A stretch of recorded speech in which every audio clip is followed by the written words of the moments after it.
Salut tout le monde! Aujourd'hui, en ce 16 août 2016, à l'heure où j'enregistre, ça fait un an que je suis parmi vous sur YouTube. Mais pourquoi suis-je là? Bon, c'est vrai qu'on m'appelle souvent Monsieur Fallout 4, mais pour le coup, faut peut-être pas pousser non plus. Ceci étant dit, c'est vrai que ma chaîne avec Fallout 4, bon, ça prend un petit peu 90% de celle-ci, mais comme vous le savez, il y a d'autres choses qui sont prévues au programme à côté de Fallout 4. Alors du coup, c'est un petit peu pour ça que je vais vous expliquer tout ça aujourd'hui. Par exemple, vous devez tous savoir que j'ai l'intention de jouer à Battlefield 1 et que je ferai des let's play sur ce jeu. Alors évidemment, je tenais à préciser que malgré les let's play sur Battlefield 1, ça n'empêchera pas que je sorte des vidéos sur Fallout 4, puisque comme je viens de vous le dire précédemment, Fallout 4 fait partie intégrante de ma chaîne depuis le début, et ça changera pas, quelles qu'en soient les années qui passeront. Par contre, une chose est sûre, c'est que quand je sortirai un let's play sur Battlefield 1, et à juste titre, c'est normal que je vous dise ça, une vidéo de Fallout 4 sortira en même temps que Battlefield 1. Évidemment, c'est quand même mieux pour vous, parce que sinon il y en a qui comprennent pas pourquoi je sors d'autres vidéos, en sachant que quand on vient sur ma chaîne, il y a quasiment que du Fallout 4. Je tenais également à vous préciser une chose, enfin une chose, plutôt une question qui m'a été posée plusieurs fois par des abonnés, c'est est-ce que je viendrai à la Paris Games Week? Alors oui, c'est prévu que je vienne à la Paris Games Week 2016, le 29 octobre exactement, c'est un samedi. Bah voilà, tout simplement, ce sera le samedi 29 octobre et je serai là en tant que visiteur, hein, je préfère le préciser. Et maintenant, on va passer aux trois questions que j'ai sélectionnées pour pouvoir donner quelques précisions sur des choses que vous auriez besoin de savoir. Et maintenant, on va passer aux trois questions que j'ai sélectionnées. Alors, pour une fois, j'ai pas eu l'intelligence, j'ai envie de dire, de récupérer les questions sur YouTube, c'est-à-dire de vous les mettre directement dans la vidéo. J'ai oublié ce petit détail, je vous avouerai. Et donc du coup, je vais me contenter de les lire, hein. J'ai eu trois questions, il y en a qui vont se reconnaître, d'autres non, je pense. Alors du coup, c'est parti. Et on va commencer par Bennett93 qui me disait tu te fais rare en ce moment, Tony. Alors oui, effectivement, je me fais rare en ce moment, puisque comme vous avez pu le constater, depuis 2 mois, je ne suis plus au même endroit. Je n'ai plus la fibre, ce qui ne m'aide pas pour pouvoir effectuer des lives. Comme vous le savez, j'ai arrêté les lives depuis près de 2 mois maintenant.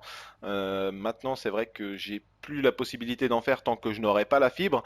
Et pour ce qui est des vidéos, j'ai cassé ma caméra récemment et je pense que vous l'avez remarqué puisque la qualité des images ne sont plus les mêmes. Ce qui fait que je vais racheter une caméra là dans le courant du mois d'août, donc ça va bientôt arriver, ce qui nous permettra de reprendre les vidéos comme avant. Mais ça n'empêche pas qu'avec la connexion de merde que je me tape actuellement, que je pourrais sortir plus de vidéos parce que, pour tout vous dire, il me faut à peu près 12 heures entre le montage d'une vidéo et le transfert sur YouTube. Donc si ça peut vous donner une idée du fait que je sorte moins de vidéos qu'avant. En plus, ça va pas s'arranger parce que à partir du mois de septembre, le 2 septembre, je retravaille. Et oui, je travaille à partir du 2 septembre en tant que chauffeur routier, pour vous dire, parce qu'il y en a sûrement qui vont me poser la question. Et du coup, je continuerai le rythme des vidéos actuelles, ce qui veut dire que là, je crois qu'on tourne à 2 vidéos par semaine et que je ferai la même chose une fois que j'aurai repris le travail. La prochaine question de Delta 360 qui me demande si on aura des mods sur PS4.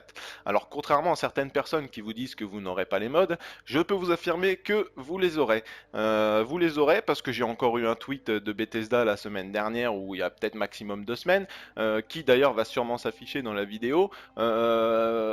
Pour nous dire qu'ils étaient encore en train de trouver un accord avec Sony pour pouvoir sortir les mods de la meilleure façon sur PS4.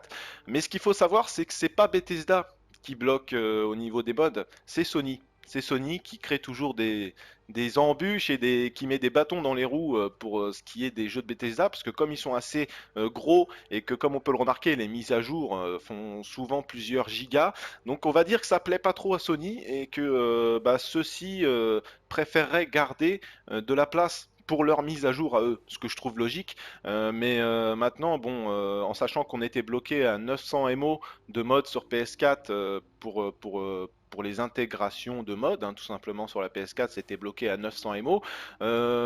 Apparemment il y a encore un souci aujourd'hui du côté de Sony, enfin bon, donc c'est un petit peu compliqué et c'est vrai que ça prend beaucoup de retard et je suis tout à fait d'accord avec vous et je suis même le premier à critiquer ce genre de choses parce que quand on sort une date, j'aime bien qu'elle soit respectée. Malheureusement, voilà, on a Sony qui bloque avec Bethesda, ils n'arrivent pas à trouver d'accord au niveau de la place à attribuer au mode sur la PS4.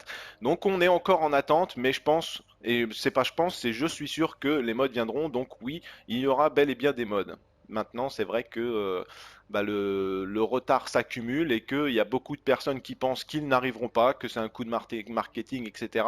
Mais c'en est pas un, les mods arriveront bel et bien, ne vous en faites pas. Et on va passer à la troisième question, une question de Maximilien Mathieu qui me demandait combien de colons est-ce qu'on pouvait mettre dans l'abri 88 du DLC Voltec Workshop. Alors pour ce qui est du nombre de résidents, j'ai moi-même appris que finalement on n'était pas bloqué à 20 résidents, mais qu'il fallait monter son charisme au fur et à mesure pour pouvoir augmenter le nombre de colons dans l'abri, tout simplement. Donc ça marche avec le charisme. Il y en a d'autres qui me disent avec l'intelligence. Donc après, essayez de tâter les deux pour voir si on peut avoir plus de colons.